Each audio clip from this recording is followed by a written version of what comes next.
Pernah nggak kepikiran, rasanya sekarang hampir semua orang sibuk menatap layar di genggaman. Selagi makan, ngumpul bareng temen, maupun lagi jalan-jalan. Jari kita terus bergerak, tapi pikiran kita belum tentu berkembang. Ironisnya, kita hidup di zaman informasi yang begitu melimpah. Tetapi kemampuan untuk memahami, menyaring, dan mengolah informasi justru menjadi tantangan terbesar. Inilah yang membuatku berpikir, apakah yang sedang kita hadapi sekarang sebenarnya bukan krisis informasi, melainkan krisis literasi.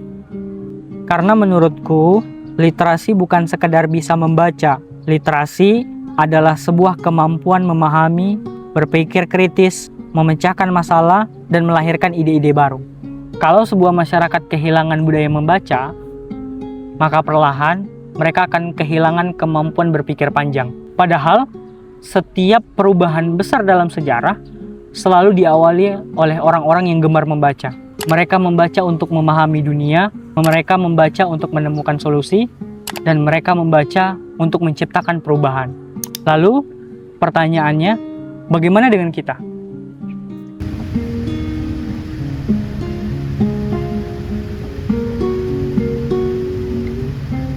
Di Bengkulu, semangat budaya membaca terus berkembang. Perpustakaan hari ini bukan lagi identik dengan rak-rak buku yang sunyi dan kaku. Perpustakaan sedang bertransformasi menjadi ruang belajar sepanjang hayat. Ruang bertemunya ide, berdiskusi, berkarya, dan ruang bertumbuh untuk masyarakat di berbagai kalangan. Semangat ini juga didukung oleh Dinas Perpustakaan dan Kearsipan Provinsi Bengkulu, yang menempatkan perpustakaan sebagai sarana meningkatkan budaya gemar membaca dan pembangunan literasi masyarakat. Artinya, perpustakaan tidak lagi hanya menyimpan pengetahuan. Perpustakaan hadir untuk pengetahuan yang lebih dekat dengan masyarakat. Dan menariknya, sekarang membaca tidak lagi identik dengan harus datang ke perpustakaan. Kita bisa membaca secara online melalui aplikasi baca digital seperti iPusnas dari Perpustakaan Nasional atau melalui aplikasi Apobue dari Dinas Perpustakaan dan Kearsipan Provinsi Bengkulu.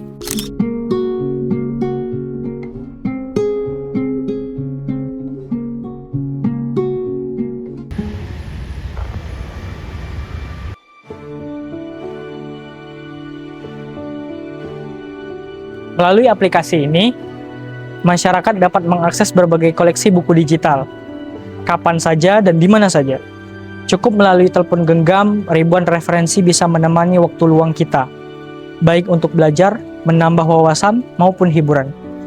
Ini menjadi bukti bahwa perpustakaan mengikuti perkembangan zaman. Karena tujuan akhirnya bukan hanya membuat masyarakat datang ke perpustakaan, tetapi bagaimana ilmu pengetahuan itu bisa sampai dan lebih dekat daripada masyarakat. Namun tentu saja, teknologi itu hanyalah alat. Yang paling penting tetap pada manusianya.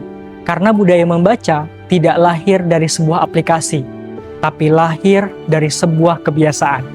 Dari orang tua yang membacakan cerita kepada anaknya, dari guru yang mengajak murid berdiskusi, dari pemuda yang memilih membaca beberapa halaman setiap hari, dari komunitas yang menjadikan buku sebagai awal lahirnya gagasan, dan dari masyarakat yang percaya bahwa membaca bukan kewajiban, melainkan kebutuhan. Sebab membaca tidak hanya tentang ilmu pengetahuan, tetapi membaca akan memperluas cara pandang, membaca akan menumbuhkan empati kita, kemudian membaca akan membuat kita tidak mudah terserang informasi yang belum tentu benar.